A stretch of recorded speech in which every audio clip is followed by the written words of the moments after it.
I'm so happy to have return guest Dr. Rose Erin Vaughan. Dr. Rose Erin, how are you feeling today? Thank you. It's really great to be back here with you again. I feel good. Yeah, I've been upstate a lot, so it's different vibes up here. But I'm about to head back to the city, and it's going to be a busy summer in New York City. So, Do you have a lot of workshops and trainings planned to teach there? more than usual. So we have a yin yoga teacher training, and then we have the advanced training in New York City again, which we haven't done since, I guess, 2019. Nice. So Yeah. it's Uh, been upstate all these years. And Are you excited to bring it back into the city? Are you nervous about it? What are your overall feelings? I think it's going to be different for sure Yeah. to do it back in New York City. But yeah, I'm really excited because I think a lot of people will have access to it that aren't able to leave their home responsibilities for 16 days and go upstate. So Yeah, that makes I'm sense. I'm yeah, I'm excited that those people will be able to attend this year. Well, that sounds so cool. Just so the listener is familiar, I had a chance to interview you back in 2022. That was like episode number 91. And then after getting a chance to meet you here on the podcast, you were teaching a workshop about 2 years ago in Tampa, Mhm. utilizing yoga and acupressure. So I got a chance to meet you in person, which was incredible. And I loved taking workshop with you. You're a phenomenal teacher, and I really love how you have blended your acupuncture medicine degree and or practice with your yoga practice and blending that in with acupressure. I follow you on social media. The graphics that you make are incredible. I love the way that you've overlaid some of the meridian lines and acupressure points onto images of you practicing yoga, but then as a teaching tool, when I went to your workshop, I thought was really cool and fascinating and interesting how you blended the your ability in the, I guess, what did you tell me you used to make your graphics? It's Photoshop, I believe. Photoshop. Yeah. Yeah. And so just the way that you've been able to combine your study and training within the world of meridian therapy and acupuncture and acupressure, yoga, and then coming up with incredible teaching graphics, I just am really impressed by your work. So I'm excited to be here. I've also have a copy of one of your books. Can you remind me and the listener what some of the titles of your books are? But well, there's the first one was Science of Self, but then it's got a subtitle which I can't fully remember, something about yoga, organs, emotions, and pathways, something like that. Yeah. So that was sort of the introduction to the whole idea of looking inward and feeling the specific energy channels um, to really inform your asana practice, I believe is what Hatha Yoga was originally about, really feeling the movement of energy and learning to direct the movement of energy. And then there's the pain book came later. That was more about specific acupressure points and how to use those more therapeutically. So to open up your practice, your postures, but also for different conditions like back pain or even mental health issues, anxiety, depression, things like that. Yeah. Really common issues. Yeah. And then there's two other ones. Then we have the yoga practice manual is for the advanced training. It's basically the advanced teacher training manual. So it's got all the more advanced asanas and sequences for the meridians in there. And then there's one more. And then the Points and Pathways book is just strictly like a reference manual for the energy lines and points, the meridians. Yeah. Very cool. Well, thank you for reminding me. I got to get more of your books. I really do enjoy the one that I have. Can you tell us a little bit about your journey of blending acupuncture and yoga and how you developed your meridian yoga technique? Yeah. I studied First, yoga. So I first was practicing yoga, Ashtanga yoga, and then I studied massage therapy. So I had a license in massage therapy, and I was specializing in myofascial release and trigger point manual release. And then so I had studied a lot of just anatomy, fascia anatomy, stuff like that, which I still am obsessed with. And then, um, but I wanted to learn dry needling. That's what got me into acupuncture. I really was not interested in the meridian lines in the beginning. I thought it was just kind of like made up, you know. And so so I wanted, but I had to get my license. So I had to go to school for basically 4 more years to get my degree in acupuncture. And of course, along the way, I really saw the beauty of the energy lines, the 12 meridian system. And in order to, I guess, in order to memorize all the things I had to memorize to pass my board exam, I um, I started studying during my 2 hour asana practice. At the time, I was with Dharma Mitra, and so I had developed sort of a home practice that was based on his sequence. And for time efficiency, I decided that I was going to study while I was doing my asana practice. And so I would choose one meridian. I would choose, say, I would focus on the stomach meridian for the entire practice and just try to remember where the points were and feel them inside my body. Now, this particular meridian starts under your eyelids, like in your lower eyelids, and then it goes all the way down the front of your body into your second toe. So it's very specific. And then internally, it goes into your digestive tract, which is a big organ because it's covering from your throat all the way down to the bottom. So that one I remember might have been the first one where I really realized that it was doing something besides helping me memorize it. It was changing the way I was practicing Mm, and doing my back bends and and lunges and things like that. I could start to feel where I was stuck in the postures because I was focusing on the entire line instead of just trying to push my body into a specific position. I was focusing deeper yeah. and doing a sort of a body scan while I was learning it. So it just like it blew my mind.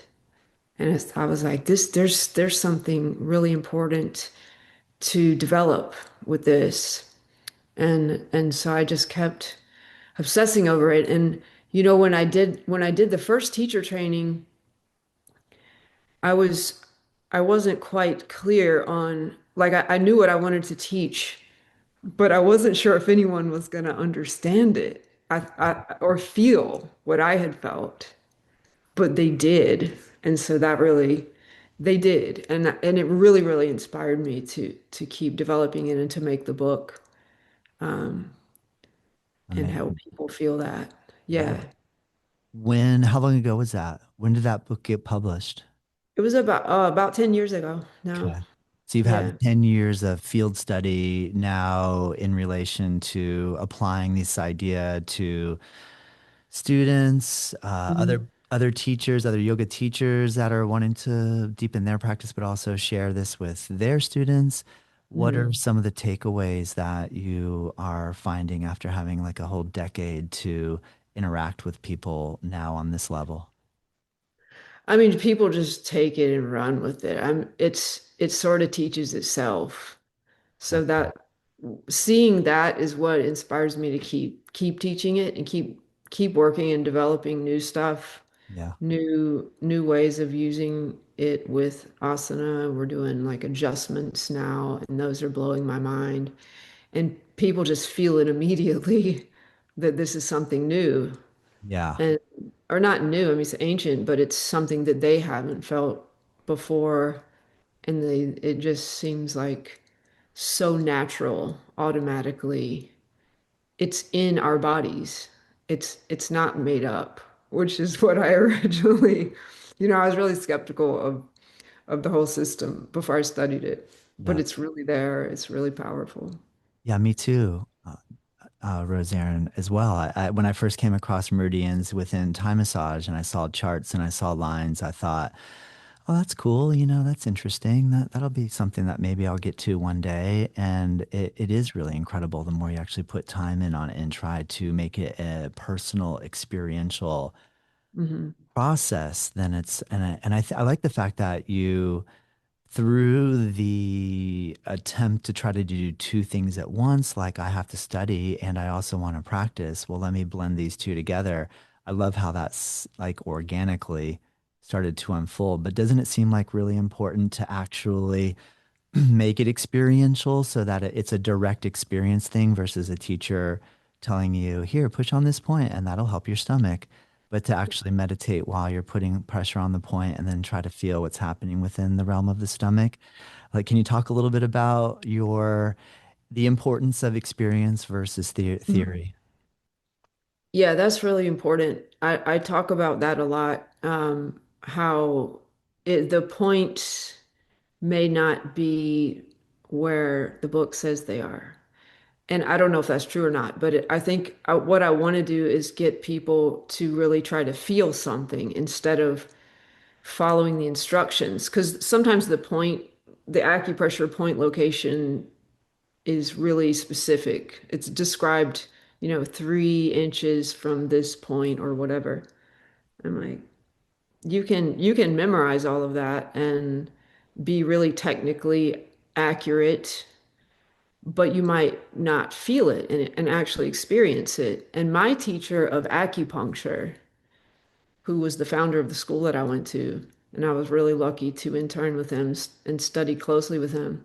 He said, you should memorize all this stuff to pass the board exam and then completely erase it from your mind. Like, forget all of it because it's going to prevent you from seeing what's actually there. Mm, So that's you kind it's like you use the meridian lines and the point locations as a guideline to what might be there, but then you really have to feel it.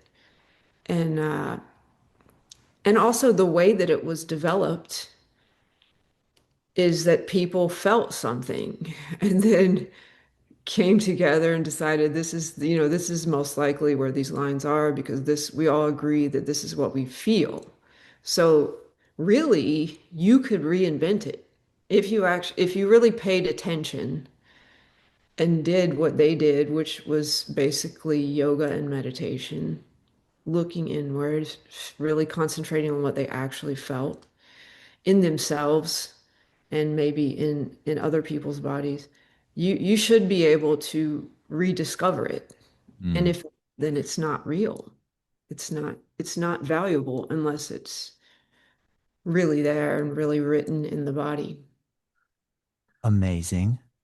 So, how much importance do you place on, for example, maybe I take a posture like bound angle where I sit, you sit, we sit with our feet together and our knees Mhm. are kind of opened up. And maybe I have a little bit of knee pain in my left knee. And so I just sit there. I don't put a lot of pressure on the pose. I just kind of get it where it's relatively comfortable. And I take a thumb or two thumbs and just start pushing along muscle lines into musculature. And if I use my mind in a way where when I'm pushing, I use positive slash mental awareness or energy or thought toward, I would like for this pressure point to help me alleviate some pain in my knee. How important do you feel the direction of the mental energy is in relation to the power of the point versus the combination of the power of the point with the mental energy toward what it is we hope could occur? Well, yeah, I think you need to listen more than have an intention, Mm, especially if you're working on yourself, because well, we we're not really, we don't know what the problem is. That's the problem, is that we Mm. don't know what the problem is. And Meaning like the so pain your might be knee, there, but we don't know that it's the knees. yeah, The your problem, yeah. knee hurts, but the point that you need to work on is maybe in your foot, or maybe in your hip, or maybe in your abdomen, like around, it could be your psoas, it could be your navel, it could be really anywhere, because the channels that go through your knee go into your head and your feet. So, but I think that in exploring that, of course, you want your knee to stop hurting, but do you want to understand why your hip is tight? And in this profound way that asks you to reveal deeper layers of your mind, really, like why is your body holding itself that way habitually? Why is your body gripping in this one area, which I think of as usually some kind of defense mechanism of the body, whether it's physical defense because maybe you push yourself too far in a posture, or you injured something somewhere along the way and your body is still sort of afraid of going in this one direction, or it's psychological, more emotional, where you hate your job situation, or you were worried about something that you have no control over, and this is how you defend yourself. This is the posture that your body has taken because of the way, the way that you relate to the world. Mhm. It's deep. Yeah. It has to do with your beliefs about yourself, your beliefs about the world, about your potential. And that's to me, that's why yoga, or why hatha yoga, physical yoga postures, are so powerful in revealing your own the obstacles on your path to ultimate, self-realization. Is really, the obstacle is your mind, Yeah. but your mind is in your body. And then you have this one pain, you have knee pain, and but your mind just says, I want my knees to stop hurting. But if you understand how to follow that knee pain into the depth of your abdomen, for example, and then you can see these deep holding patterns. And then you understand the organs and how they're related to these aspects of your mind. And so then you're connecting your spleen, or your liver, your gallbladder or something, to your knee pain. It sounds funny if you haven't studied the system, but it's really about, how you're reacting to your life, to the world around you. Yeah, I don't think that sounds silly at all. I do understand what you mean where it sounds silly because if you've never come across some of these ideas, then it could be like, what?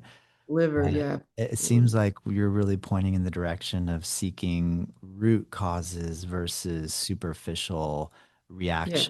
reactions Yeah, to and your a, knee pain doesn't need to go away. Your knee pain may never go away, but it doesn't matter. I mean, it probably will, but it's the journey of really, to me, of unwinding that and getting to the root of it, that reveals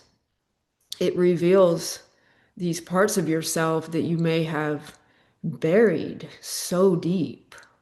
And that's where your truth is. We, I believe that we hold the truth that we are looking for in life, in our yoga path, in meditation, is in there. It's not out there. It's in your body, and you just have to follow it follow these clues into the depths of your body. We talk a lot about the navel, like deep in the abdomen, but also deep in your chest, in your heart and in your diaphragm. And that's where your chakras are, the pelvic floor, and deeper inside the body, Hmm. where these energy centers are located. It's fascinating. I hear you, Erin. I had an opportunity since I saw you to interview Gil Headley. who's a Mm. well-known body worker and anatomist. And then I had a chance to see him on his tour where he did the nerve tree. He actually, I mean, I don't want to offend anybody if this offends them, but cadaver work where he actually dissected the entire nerve tree from someone and someone that donated their body to science. Right. And it was so amazing to see the nerve plexi that are in each of the areas that the chakras are in Mm. our, when we see the chakra maps. So I just was, for me, I had a moment of like, these actually are real. Like at first, like kind of like what you said when you first started seeing the meridians and the ideas, you thought, oh, maybe that's not real. But now you're starting to piece together validity to it. And when I saw the actual nerve plexi from the nerve tree matching up in similar places to like the sacral plexus and the abdomen and at the heart and at the throat and at the along the brainstem. So I was like, oh my gosh, it is pretty obvious that there are these energy centers. Can you talk a little bit about your experience of working with pressure, needles, acupressure, acupuncture, understand or attempting to understand the nerve tree and the chakra system that comes with yoga? Can you just talk a little bit about some of the discoveries you might have made? I haven't studied the nerve tree. Oh, okay. Sorry. I, I have studied the nervous system, but I haven't looked at that in depth Hmm. in terms of actual cadaver study. I have done some cadaver dissection, which I found really, really, really fascinating. And I think that if you can handle it, if people could handle it, they should do it because you can appreciate more the complexity of the body down to the microscopic level and what how intelligent it is. Um, so I really respect his work, Gil Headley. I really think he's amazing because I mean, he's a scientist, but he's got this other uh, perspective of energy anatomy Yes. that's Yes. a very rare person that's combining those things. So I really respect him a lot. Um, I would love to study with him actually. Maybe one day I will get to take his course. Yeah. But um, but yeah, in terms of acupuncture, it's sort of I mean, acupuncture is funny because it's almost like surgery in a way because you're penetrating. So you have to know a lot of anatomy because you have to know where your needle is going and the depth, I go pretty deep because I do dry needling, so I'm inside the body. It's different from massage or acupressure where your body has a defense mechanism of the skin and the fascial layers. And would you put the needle through the skin, you have gone into the inner space, like outer space. Inner space is this very physical, but also just it's alive. It's the energy anatomy, and you're touching it, and it's the needles are metal, so it's conducting energy. And if you train yourself, you can feel through the needle um, really amazing things Wow. and feel how the body is resisting or reacting or shifting and changing. And yeah, that's beautiful. It's such a privilege to be able to work with energy in that way. I mean, I wouldn't say I do energy work because the acupuncture work that I do is very physical. It's hooking into the fascia, it's in the muscles, often it's in the muscle and it's like when you fish, like fishing, you're like waiting. I don't know if people might be offended by that too, but I have don't think you we have to ever worry been about in a it. No, machine and then it's I know we like, think about everything we say, like right, thinking and then, twice, like, oh no. But I agree and with then you. Yes, yes, but it's like you yes, can feel these little tugs, yeah, like when something is biting it, but you yeah, don't know what it is sometimes. But yeah. that's like acupuncture's like that. Like you're waiting, you want to feel the slightest little shifts and changes inside the body. And then you have to like grab, watch it grab. You have to know how to not lose the fish, and Yeah, and follow through. So you can get a big release sometimes in people. And then there's a huge emotional release. I mean, I always tell people you're not going to get a big physical release without having an emotional repercussions. There's going to be it might not happen immediately, but there's going to be a shift in your energy body means a shift in your emotions. And then your mind follows that. Like they say, the mind, the prana and the chitta follow each other. So you're moving the energy, the prana, your mind is going to follow that. It's going to change the way you see things. And if you're used to meditating and paying attention to your mind changing, then you'll notice it. But I warn people, like if they have a big release, I'm like later on you might feel really emotional. yeah. Nah, I hear ya. Can You might you? yell at somebody even. Sometimes if I feel like people are holding a lot of anger Yeah, and then it releases, I'm like, you might watch out for that later and realize that that's what it is yeah. happening. Good advice. Yeah. And to Go not be ahead. scared of it. To not be scared of it. Yeah, just like accept it. Like, okay, Yeah. a little anger But for also me. not necessarily project it onto Yeah, other people and yeah. just realize that you're dealing with emotions that are coming up because of the physical release. Nice. Yeah. Well, you are working on people, you are working on yourself. Do you let people work on you? You mean acupuncture? Acupuncture, acupressure, doing assists on you. Like, do you, I guess something that happens, something I've noticed working in the field for a while, I get a little bit selective now. I want to make sure that when someone starts pushing and pulling on me and working on me, that they're coming in with intentions that are clear and clean and so I feel safe and comfortable. So I'm wondering, like, you've been at this for a long time. Do you have somebody that you trust that you allow work with you? And I guess the reason I'm asking this question is because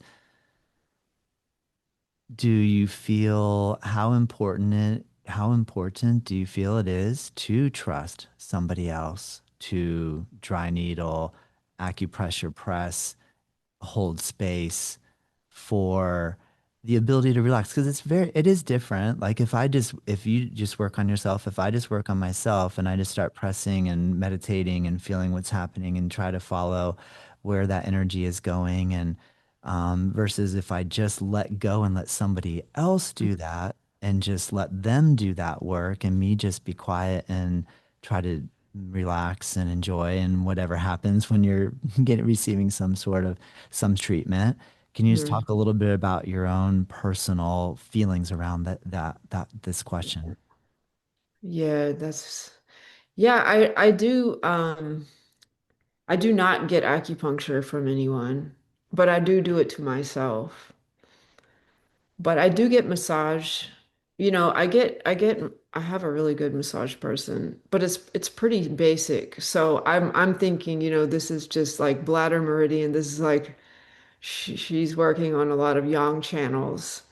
So and she's good, but it's not like profoundly changing or deeply transformative.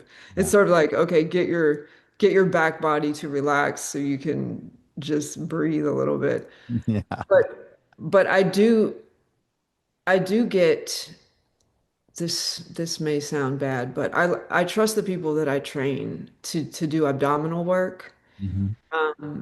So we do we do work on the back, but we do a lot of abdominal work around the navel, in the psoas, in the iliacus, in the diaphragm, and in the armpits, because we're doing heart related stuff in the armpits and chest.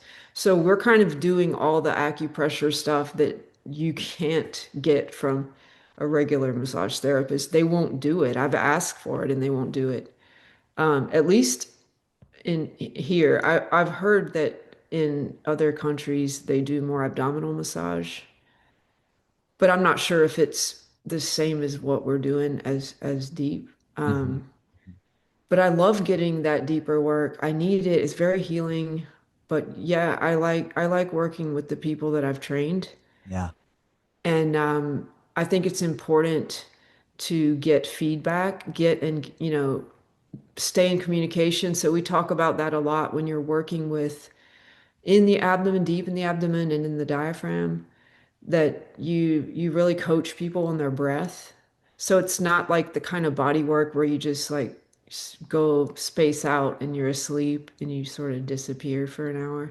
Yeah. Um, what we're doing is requires constant, breathe a little bit deeper, a little bit more, and then exhale, keep exhaling, because the breath is so important in creating energetic shifts in the deeper physical body. Yeah. So yeah, I need that. I need it, but it's hard to find. But there's some people that I trust. Yeah. Cool. Amazing. Yeah. Very cool. Can you talk about like when you do your training that's coming up in New York City? Mhm. I really enjoyed how you had us partner up and work with each other, use a slide projector, put the slides up, give an idea of where these particular points are, then have us Mhm. partner up and do some pressure work with each other and trade and that type of thing. Can you talk about if are you still working with that format? Have you adopted any new, or have you discovered a more, I don't want to say more efficient, but like efficient ways to help educate? I'm just so curious. I think your education process is great. I just love to hear from an educator's point of view, like what you're finding is working as a good way to convey this Mhm. information. Yeah, I mean the pictures help. I mean, I'm all about pictures, so most of my books are full of those pictures and diagrams. So I do think it's important to give people a visual of where the lines and points are. But yeah, the hands-on work is everything. So they're working in partners, and it's amazing to watch. It's so beautiful to see people do that and really try to help each other and discover and feel, receive, because half the time you're receiving. So that's really transformative. But then just gaining the confidence to trust your intuition, to trust what you feel in your hands when you're working on people. And I think people are afraid sometimes they're going to hurt somebody, so we have to work with those fears, and then but once you feel it and you see somebody benefit and say that they feel better, that's so amazing and empowering for people. Yes. It's really beautiful to watch. I mean, one thing that's newer that we've been doing is working with postures. So I mean, we have been doing adjustments, acu adjustments, for a few years, but I feel like we developed a solid set of acu adjustments. So we have postures, a good set of postures, and always developing more, where we, instead of just having people lay on a mat and practice all the points, we which is what we do in level one. In level one, you just learn the points and you just have them basically in shavasana and you're doing the points. But then in the adjustments training, we're in Paschimottanasana doing bladder meridian, and then it's like, wow, then you can really feel it, because when you go into that forward fold, you have created a stretch of that myofascial pathway. So that's a simple one because it's just the superficial back line of the body. And so then we have like a few cues like drop your head instead of looking at your toes, look down to further this make the stretch complete of the entire channel and flex your feet if you have that flexibility to do that. And now press on the points, right? Now do kidney 1 or bladder 10 at the base of the skull or the sacral points. And it's like, wow. Yes. Because there's already this strain or stretch in the fascia. So the energy moves really fast through the points. And also it helps people go deeper into the poses if that's what they're interested in and they see a result really fast. Yeah. So that's exciting. And we have a good set of adjustments now. That's so We just cool. finished that training, so we probably won't do it again until next year, but Amazing.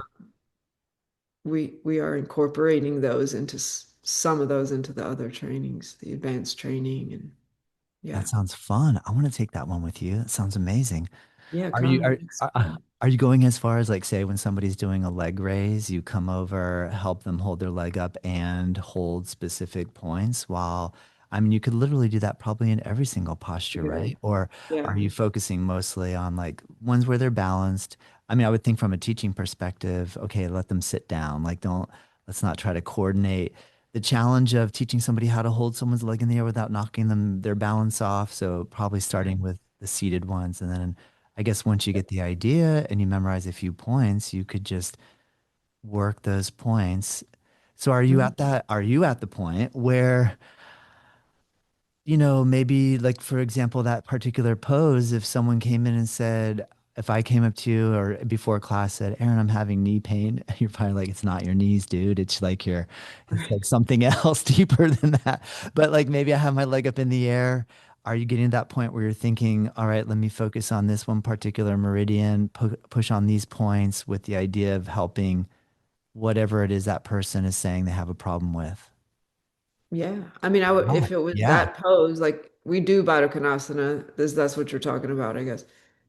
So we would do like I would do probably Supta Baddha Konasana also and press because then you can get a lot of the uh points on the front of the hip joint Mm. and then do the points in the feet that would correspond to those lines. Yeah. And then maybe have you sit up in Baddha Konasana, maybe fold forward and do some of the young points, the gallbladder, liver points, or whatever. Yeah. That would, but we would see, you know what I mean? I don't know until I press on it, and you don't know until you feel the points, which is which channel it is, or which point would help you, or what it is that's being revealed. I mean, and you may just have a knee injury too, Yeah. it doesn't have to be emotional in origin, Yeah. Yeah. but also pain is emotional. So it's always emotional, but it's not necessarily emotional in origin. Um, but yeah, you can adapt to any adjustment. If you know any adjustment, I can show you which points so that instead of just, pressing on their hip, you can be real specific. Yeah. And this Yes. specific point in the hip is where you can apply the most pressure. And it's just it's cool because you don't have to use as much pressure and you get the same effect. So in a way, it's a lot safer as well. That makes sense. People do get injured in adjustments, probably more than more than any other part of yoga class is Yes. adjustments is when people, I mean, they benefit from it, but that's when people tend to get injured. So I'm all for like using the feet and hand points so you don't have to press into the big joints, Yeah. or just, using less pressure and being more specific to release the fascial lines instead of just pushing down on a person.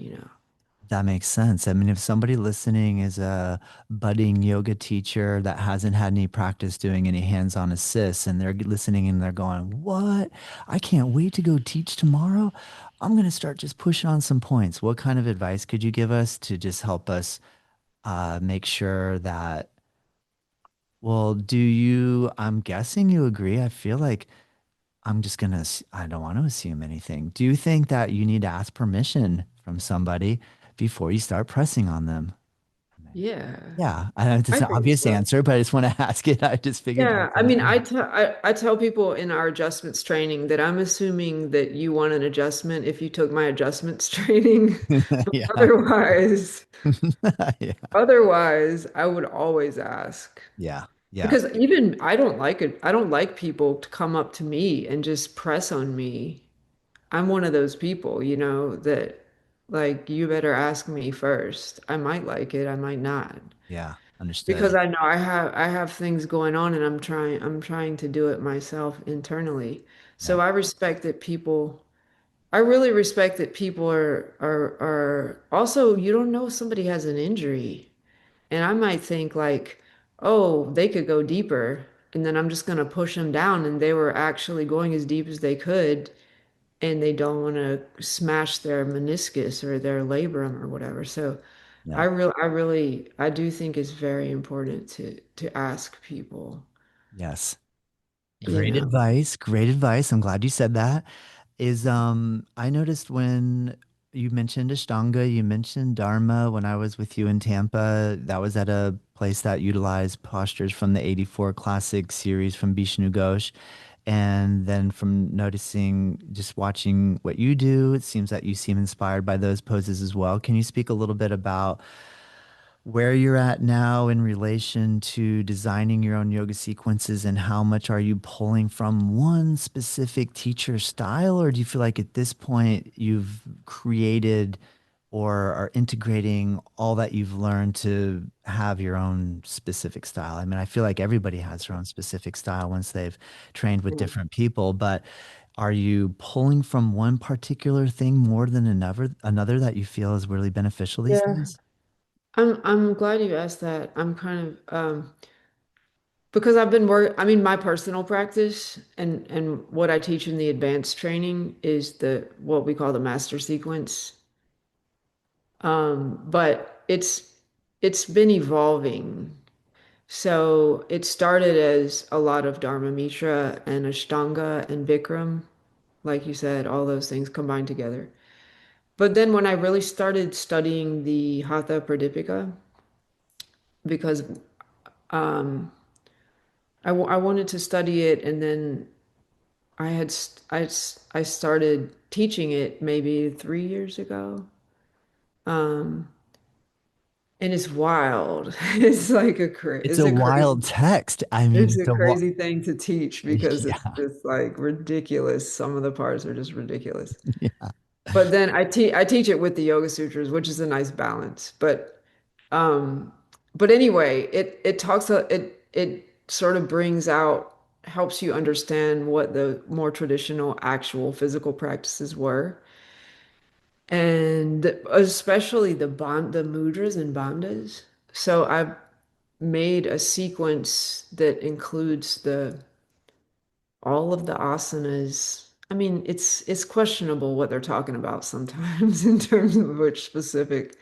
There's like 15 asanas, but the descriptions are not very thorough. And the So names don't necessarily match up with the description in relation to a name that's that right. we have learned from our class taking. Then we go, well, wait a minute, which pose are we talking about? And Right. it's The back. names Yeah, changed. yeah, Nobody agrees on exactly what they're talking about. yeah. But I've been working with that for a few years, and so I started incorporating some of those postures and also the mudras, like Yoga Mudra and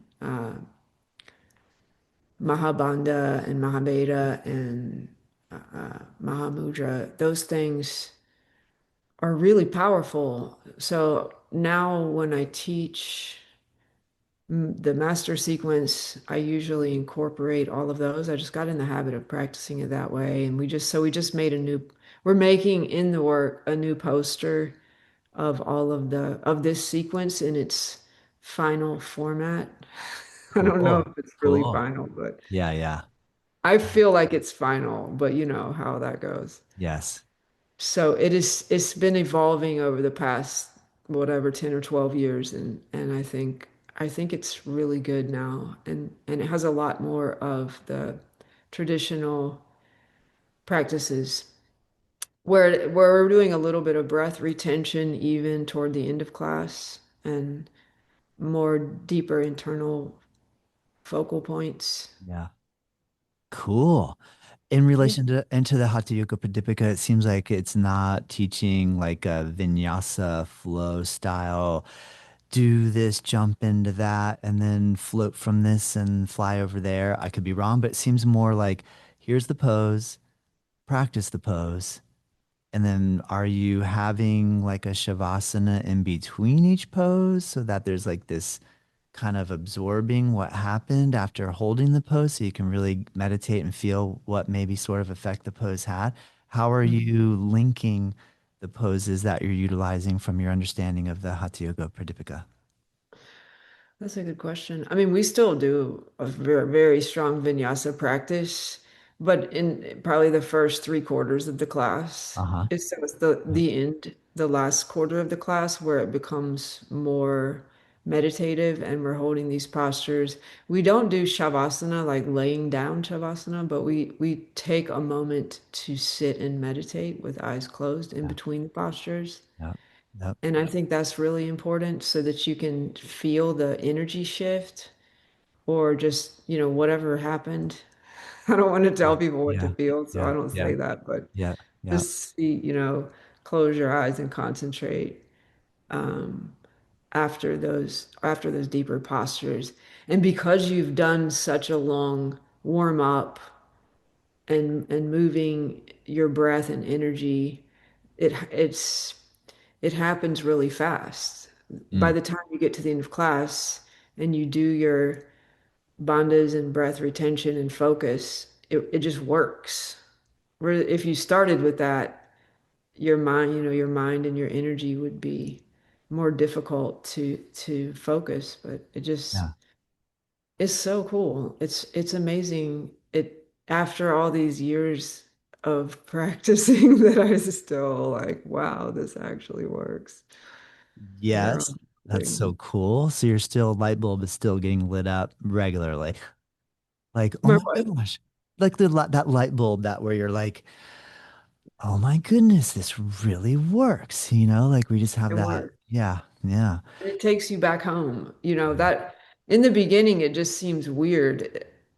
Even when you close your eyes and focus and you're able to see light or whatever, it's like, whoa, that's weird. But then that becomes your home and you just want to go home sometimes and be there and stay there and that's Yes. what the practice is for. Just Yeah. like keep going back. Yeah. Very cool. One of the things I loved about your workshop is we did the Gayatri Mantra. And then, so because someone said, let's do Gayatri Mantra 108 times, you said, well, we're going to have to go fast because otherwise this is going to take a really long time. So then you had this like going like Om Bhurbhuva Swaha Tatsavitur Varenyam Bhargo Devasya Dhimahi Yeah. Dhiyo Yona Prachodaya. And it was like so amazing, like the speed and the tempo and the feeling of the group doing it. And the people that came to your workshop, like if I attempted to do that maybe with a new group of people or just teaching a workshop somewhere where I don't know who's going to show up, like I feel like you drew in serious practitioners, like people that were really serious about their yoga practice. At least that's the way it felt to me. So I guess one thing I just want to say I really appreciate is that you're blending and bringing all these different aspects of yoga practice into your classes and workshops. So it's feels like we're getting a traditional experience. So thank you. Oh, Well, thank well, you. well done. Yeah. Right. What is are you still utilizing mantra practice on a regular basis? Is that something that still calls and speaks to you? Is that something Mhm. that you've put on hold for a little bit? What are you learning from your practice in that realm these days? We still do the Gayatri mantra. Hmm. I think it's really beautiful. It's a prayer for of devotion and guidance for guidance. And I've noticed doing that mantra in particular, but we do some other mantra, like the purification mantra that Dharma teaches. I think it really does help people have the right intention and just being there and coming together to I think it's understand. I think it's important to understand what that mantra means while you're chanting it. But then chanting in general and being together with people and that the resonance of the sound is, and also the rhythmic breathing, all of that is just so powerful. That's coming from somewhere else. I believe that that's divine. That's you're praying. That's a prayer to God. And so you want God to be there and you want this to be um, guided by the divine, by God. And so if you it's I tell people, if you don't believe in this, you don't have to do it. But if you don't believe in it, then you might as well do it because it doesn't matter if it's not real, it's just some Oh, noise, that's a great some noise you point. can make. That's a Huh? great point. That's a great point. If you don't believe it, then why are we so fearful of doing it? That's a really good point. It's funny, but I most like that. people love it. They just Yeah. want to do it. And if they don't, I think that's cool too, because they probably have a reason, they believe in something else or they have a strong belief. So it's like if you have a strong belief and you believe God is with you and you have your own prayer, then you should be doing that. Like you don't have to do this prayer. Yep. As long as you feel connected to something, that's what's really important. Nice. Yeah. Amazing. Amazing. Can you offer any tips, advice or insights for those of us that are wanting to go a little bit deeper into our meditation practice? For meditation. Yeah. Like if I'm going to choose to just sit quietly, Mhm. not engage in more than one asana, because obviously whatever pose we pick to meditate in is we're practicing some Yeah. sort of posture. So Yeah, if I I think the preparation is important. So, you should, I'm sure people will not agree with what I'm saying, but I don't think you should have to meditate for that long. But I think you should, because if you prepare your mind, let's say you have right diet and then you have right exercise. So you're doing asana or qigong or whatever, some kind of exercise where you're moving energy, and then you're doing pranayama or some kind of breathing or chanting, because chanting is pranayama. Then your mind is already, you have prepared your mind. And then I think what the Yoga Sutras teaches about meditation is that you have to concentrate. And I think sometimes people think like the longer they meditate, the better. Like you're going to meditate for 3 hours, but you're not meditating. You're thinking, your mind is just going all over the place. But what if you decided to actually concentrate on something for 10 minutes? That's not very easy. But that's what the Yoga Sutras is talking about. I'm not saying you shouldn't do mindfulness meditation, which is where you just sit and your mind goes wherever. That's cool. It's great. I think it's really healing to just sit and do nothing, be able to do that. But I think that actual meditation requires discipline where you have to actually try to hold your mind on something. Yeah. I don't think that's what it says in the Yoga Sutras. I Yeah. mean, I'm just Yeah. reading it and it's saying that you have to hold your mind on something, like choose an object Yeah. to focus on, preferably awareness itself, you know, Yeah. whatever, that can't really be an object, but try to discipline your mind. But I don't think that you can do that for a long time without getting really angry and frustrated. So it's like, okay, can you do that for 30 seconds? Yeah. And then no, just see how hard that is, and then relax and then come back to it, right? Because those are the things you need, abhyasa and vairagyam. You need the discipline, you need the effort to stay in one point, and also the non-attachment. And that's all you need to achieve yoga, according to Patanjali. Nice. Great Did advice. you hear me? I did. I did. Thank you. Okay. I didn't know if the internet was like a little funny for a second. No, actually, we everything came through perfect. Thank you so much. Super Yeah. clear. I know I have just a few more minutes with you, and so I It's guess cutting my out a little bit. is it a little bit? Maybe I'm cutting out a little bit. You're I can cutting. hear you. Oh, Okay. cool. Yeah, no worries. I guess I'm thinking yamas and niyamas, and one of my favorites is Santosha. It is cutting out. I don't know what Uh-oh. to do about that. Uh-oh. Well, the good thing is that your voice is coming through, and Do you think it's my internet? well, the good news is that your voice is coming through. So even if we get You're frozen. a little bit I'm of, gonna change to a different one. all right, let's give it a try. Yeah, you look fro. Oh, I see blinking. You look like you're blinking. No, it doesn't look like you're blinking.